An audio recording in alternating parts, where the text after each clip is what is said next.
দুর্ভাগ্যক্রমে মুসলিম উম্মাহ হিসেবে আমরা নেতিবাচক চিন্তায় আসক্ত হয়ে পড়েছি। আমরা নেতিবাচকতায় এমন আসক্ত যে কাউকে উম্মার জন্য কিছু করতে দেখলে বলি, কি লাভ এসব করে, কোনো কিছুরই পরিবর্তন হবে না। তার কাজে ভালো কিছু দেখার পরিবর্তে আমরা বলি, আরে ভাই এতে কোনো লাভ হবে না, কোনো লাভ হবে না, অমুক অমুক সমস্যাগুলোর তো কোনো সমাধান হয়নি। ফিরে আসো, আমাদের সাথে নেগেটিভ ক্লাবে যোগ দাও, তুমি এত পজিটিভ চিন্তা কেন করো? অর্থাৎ কাউকে পজিটিভ দেখলে আমাদের কেমন যেন একটা গা জ্বালা করে। জিনিসটা তো এরকম হওয়ার কথা নয়, কেন আমরা তাকে আবার নেগেটিভ জগতে ফিরিয়ে আনছি না? দুঃখজনকভাবে কখনো কখনো এই মনোভাব এমন মানুষদের মাঝে দেখা যায় যাদেরকে আমরা অনুসরণ করি, যেমন পিতামাতা। যখন একজন পিতা সবসময় নেতিবাচক চিন্তা করেন, যখন মা সবসময় নেগেটিভ চিন্তায় ডুবে থাকেন, কিভাবে সেই পরিবারে কৃতজ্ঞ ছেলে মেয়ে বেড়ে উঠবে? তারা যদি আপনাকে সবসময় অভিযোগ করতে দেখে, সব সময় আপনাকে দুঃখ ভারাক্রান্ত দেখে, আপনার বাচ্চারা যদি আপনাকে কখনো কোনো কিছুর জন্য কৃতজ্ঞ হতে না দেখে, কার কাছ থেকে তারা কৃতজ্ঞতা শিখবে? এমন অনেক মুসলিম আমার কাছে আসে যারা নিজেদের ধার্মিক মুসলিম হিসেবে পরিচয় প্রদান করে না। আমি আপনার কিছু ভিডিও দেখেছি, কিন্তু আমি আসলে কখনো মসজিদে যাই না। আমি তখন জিজ্ঞেস করলাম যে কেন আপনি নিজেকে ধার্মিক মুসলিম হিসেবে পরিচয় দেন না?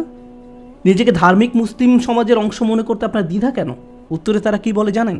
তারা বলে এই ধার্মিক মুসলিমরা সব সময় বিপর্যস্ত থাকে, তাদের সবসময় রাগান্বিত দেখায়। কিভাবে এমনটা হলো? যে মানুষদের কাছে স্বর্গীয় ব্যাপার রয়েছে তাদের অবস্থা এমন কি করে হলো? এই আয়াতে প্রজ্ঞা বলতে কৃতজ্ঞতা বোঝানো হয়েছে। হিকমার সারমর্ম হলো, হিকমার নির্যাস হলো শুকর বা কৃতজ্ঞতা। যে নিয়মিত আল্লাহর দিন সম্পর্কে জ্ঞান লাভ করতে থাকে তাকে কেন এমন দুর্দশাগ্রস্ত লাগবে? মূলত আপনি যত বেশি কৃতজ্ঞ হবেন আপনাকে তত বেশি ইতিবাচক দেখাবে। সব সময় সব কিছুতেই আপনি ইতিবাচক দিকটি খুঁজে পাবেন। এমনকি যখন আমরা দুঃখ ভারাক্রান্ত হয়ে পড়ি তখন আমরা নিজেদের এই বলে প্রবোধ দেব যে আমি এই মুহূর্তে কোন কোন বিষয়ের জন্য কৃতজ্ঞ থাকতে পারি। তারপর নিজের মনকে শক্ত করে আবার দাঁড়িয়ে যান। এখন আমার মুসা আলাহিসাল্লামের কথা মনে পড়ে গেল। আমি আসলে সব সময় মুসা আলাহিসাল্লামের এই ঘটনাটি দ্বারা অনুপ্রাণিত হই। তিনি নীল নদ পার হয়ে অপর প্রান্তে চলে গেলেন। তার সাথে বনি ইসরায়েলের হাজার হাজার মানুষ, আর সবাই ঘরবাড়িহীন, নিঃস্ব। তার উপর তারা মরুভূমিতে বিচরণ করছেন। তাদের মাথার উপর কোনো ছাদ নেই। পুরুষ, নারী, শিশু, বৃদ্ধ সবাই হয়তো কষ্টে কান্নাকাটি করছে। আমরা এখন টেক্সাসের 100 ডিগ্রি ফারেনহাইট তাপমাত্রায় 20 মিনিট থাকতে পারি না, বলে উঠি আমাকে এখনই বাসায় যেতে হবে। আর তারা মরুভূমিতে বাস করছেন। এখন মুসা আলাইহিসসালাম তাদেরকে শান্ত করার লক্ষ্যে তাদের উদ্দেশ্যে বক্তব্য দিবেন। তিনি তাদেরকে বললেন, লা ইন শাকারতুম লা আযীদান্নাকুম, যদি তোমরা কৃতজ্ঞ হও আমি তোমাদের বাড়িয়ে দেব। আমি ভেবেছিলাম যে তিনি তাদের ধৈর্য ধরা নিয়ে খুতবা দিবেন, কিন্তু না, তিনি তাদের উদ্দেশ্যে কৃতজ্ঞতা নিয়ে খুতবা দিলেন। কেউ হয়তো বলতে পারে, আরে আমরা কি নিয়ে কৃতজ্ঞ হব? আবহাওয়ার অবস্থা দেখেছো, আমাদের বাচ্চাদের অবস্থা, আমরা ক্ষুধায় কাতর, গায়ের জামাটা ছাড়া আর কোনো জামা নেই, আমাদের কোনো খাবার নেই। কৃতজ্ঞ কিসের জন্য কৃতজ্ঞ হব?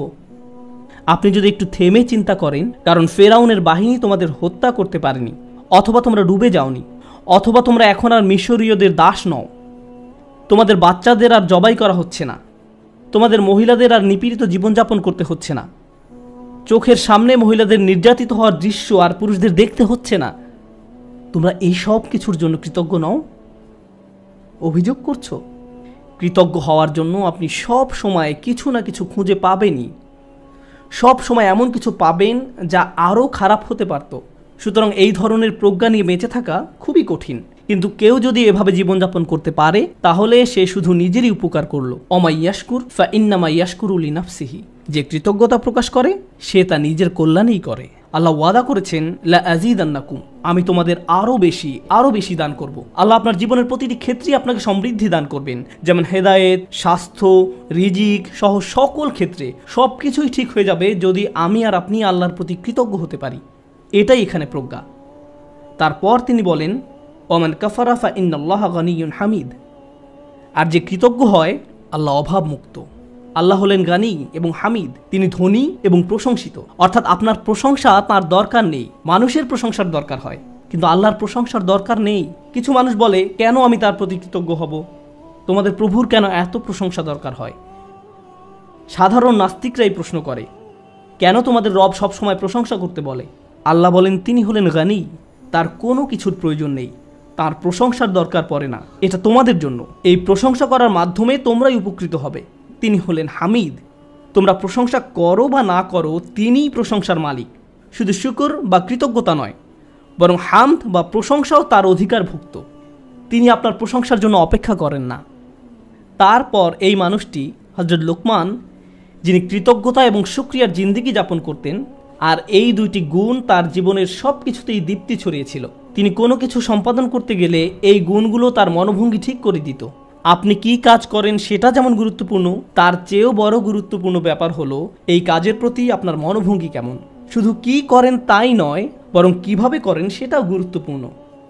আপনারা উভয়ে বিসমিল্লাহ বলে খাওয়া শুরু করেছেন, সব কিছু দেখতে একই রকম, কিন্তু একজনের কৃতজ্ঞতার মনোভঙ্গি ছিল আর অন্যজনের সেটা ছিল না। একজন এই দুনিয়া এবং পরকাল উভয় জগতেই লাভবান হবে, অন্যজন হবে না। অন্যজন এই সমস্ত উপকারের দরজা বন্ধ করে রেখেছে, কারণ যে দৃষ্টিভঙ্গিতে সে খেয়েছিল সেটা কৃতজ্ঞতার দৃষ্টিভঙ্গি ছিল না। শুকর শুধু কাজের নাম নয়, এটা মনোভঙ্গিরও নাম। এখন তিনি তার ছেলেকে কি বললেন? ওয়াইজ ক্বালা লুকমানু লিইবনিহি ওয়া হুয়া ইয়াইযুহু। লুকমান যখন উপদেশ দেওয়ার সময় তার ছেলের দিকে ফিরে বললেন, হে আমার ছেলে, আমার প্রিয় সন্তান, লা তুশরিক বিল্লাহ, আল্লাহর সাথে শিরক করো না, আল্লাহর কোনো অংশীদার সাব্যস্ত করো না। কিন্তু আলোচনার সূত্রপাত তো শিরক দিয়ে হয়নি, মূর্তি পূজা নিয়ে তো এই কথাবার্তা শুরু হয়নি। আলোচনা তো ছিল কৃতজ্ঞ হওয়া নিয়ে।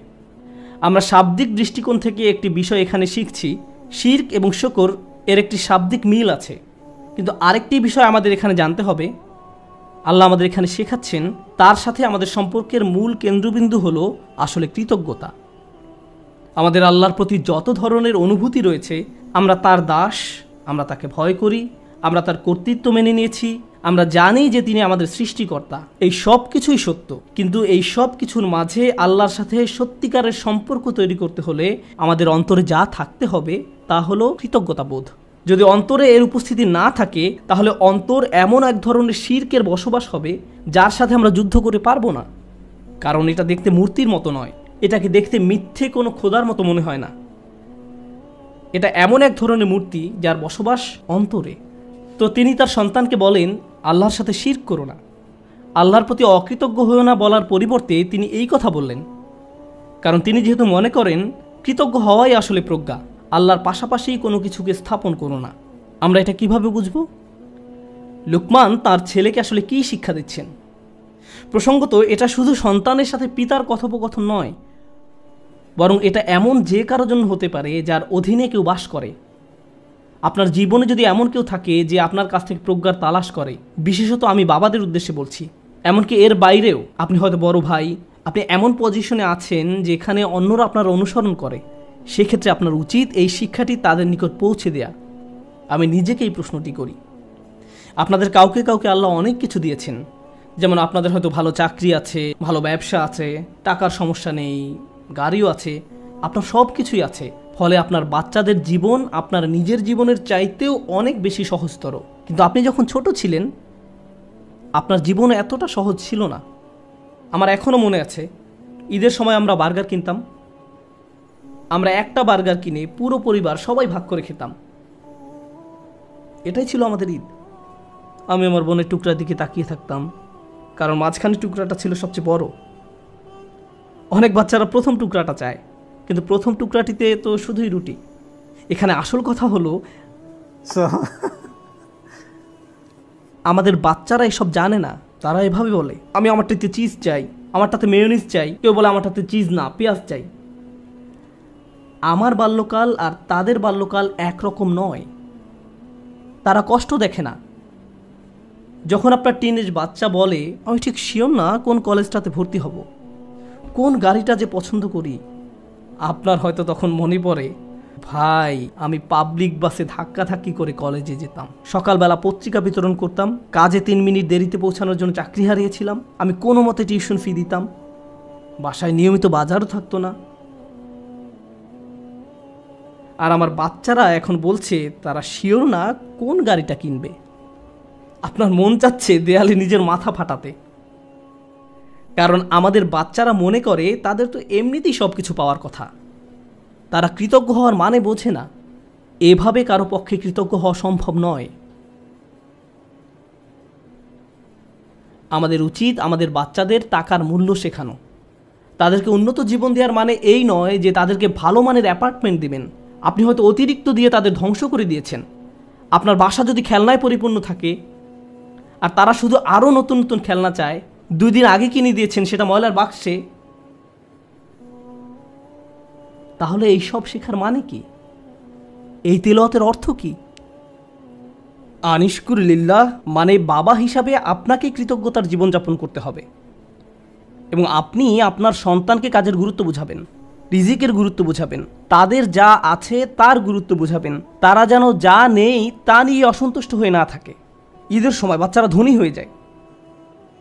এই সময়টা ছিল আমাদের বাচ্চাদের কৃতজ্ঞতা শেখানোর একটা সুযোগ। কারণ রমজানের আয়াতের শেষে আল্লাহ কি বলেছেন? যেন তোমরা কৃতজ্ঞ হতে পারো। তুমি কত পেয়েছো? তারা একজন আরেকজনকে এভাবে জিজ্ঞেস করে, 2000 টাকা। আমি পেয়েছি মাত্র 1500 টাকা। আমরা দেয়ার পজিশনে নেই, আমরা শুধু নেয়ার মধ্যে আছি। আমরা আমাদের ছেলে মেয়েদের রাক্ষসে পরিণত করে ফেলেছি। তাদেরকে শুধু ভোগ করা শেখাচ্ছি, আর তাদের চাওয়ারও কোনো অন্ত নেই। আর যখন তাদের কোনো দাবি পূরণ করার অবস্থা না থাকে, আমি এমন অনেক পিতামাতার সম্মুখীন হয়েছি যাদের বাচ্চারা তাদের নিকট এভাবে দাবি জানায়, অবশ্যই আমাকে আইফোন কিনে দিতে হবে। পিতা বলে, না, পারবো না। বাচ্চা তখন বলে, তাহলে আমি আত্মহত্যা করব। তাদের তখন আমার কাছে আসতে হয়েছিল। নতুন আইফোন না পাওয়ার কারণে তারা এমন থ্রেট দিচ্ছিল, কিংবা বাসায় ওয়াইফাই নাই এজন্য এমন করছিল। এটা কৃতজ্ঞতার সম্পূর্ণ বিপরীত আচরণ। আর এমন আচরণ হলো আল্লাহর সাথে এক ধরনের শিরক। যখন কৃতজ্ঞতা হারিয়ে যায়, যা বাকি থাকে তা হলো শিরক। আপনি আত্মসমর্পণ করতে চান, যার কথা শুনতে চান, যাকে সন্তুষ্ট করতে চান, সে হলো নিজের ইচ্ছা আকাঙ্ক্ষা, নিজের ভোগ বিলাসিতা, নিজের কামনা বাসনা। বাচ্চারা এসব জানে না। তাদেরকে দেখিয়ে দিতে হবে, বোঝাতে হবে। আপনি তাদেরকে যা বানান তারা তাই হবে। আমরা তাদের প্রতি এমন অন্যায় আচরণ করতে পারি না। আপনার টাকা আছে বলেই যে তাদের সব দাবি পূরণ করতে হবে এমনটা নয়। অবশ্য বিপরীত অবস্থাও আছে। অনেক পিতামাতা তাদের বাচ্চাদের কিছুই কিনে দেয় না, তারপর তারা এই খুতবা ব্যবহার করে। না, এটা করবেন না। অবতাগি বাইনা যালিকা সাবিলা, মধ্যম পন্থা অবলম্বন করুন। আমি আরেকটা ব্যাপারে দৃষ্টি আকর্ষণ করতে চাই, কারণ বিষয়টা গুরুত্বের দাবি রাখে। আমাদের বাচ্চাদেরকে দায়িত্ববোধ শেখাতে হবে। তারা যখন টিনেজ বয়সে পৌঁছায়, তাদেরকে বাসার ছোটোখাটো কিছু কাজ করতে দিন, তাদেরকে বাসার কাজে কিছুটা অবদান রাখতে দিন। তারা যদি এর বিনিময়ে চায়, তাহলে বলুন, তুমিও এই বাসায় থাকো, এখানেই ঘুমাও, তোমাকেও কিছুটা দায়িত্ব নিতে হবে। আপনার বাচ্চাদেরকে দায়িত্ববোধ শেখান, কোনো কিছুর বিনিময়ে না, টাকার বিনিময়ে নয়, অথবা মাস শেষে তাদেরকে নতুন গেম কিনে দিবেন বলেও নয়, কোনো কিছুর বিনিময়ে না। যদি আমরা সব সময় এমনটা করি, যদি তাদেরকে শুধু ভোগ করতে শিখাই আর তারা শুধু আপনার নিকট বিনিময় চাইতে থাকে, এটা করলে আমাকে কি দিবা, ওটা করলে আমাকে কি দিবা, যদি আপনার বাচ্চাদের আল্লাহর প্রতি কৃতজ্ঞ হতে না শেখান, তাহলে কিভাবে তারা আপনার প্রতি কৃতজ্ঞ হবে? এই দুইটা বিষয় কি সম্পর্কযুক্ত নয়? আল্লাহ বলছেন, আনিশকুরলি ওয়া ওয়ালিদাই, আমার প্রতি ও তোমার পিতামাতার প্রতি কৃতজ্ঞ হও।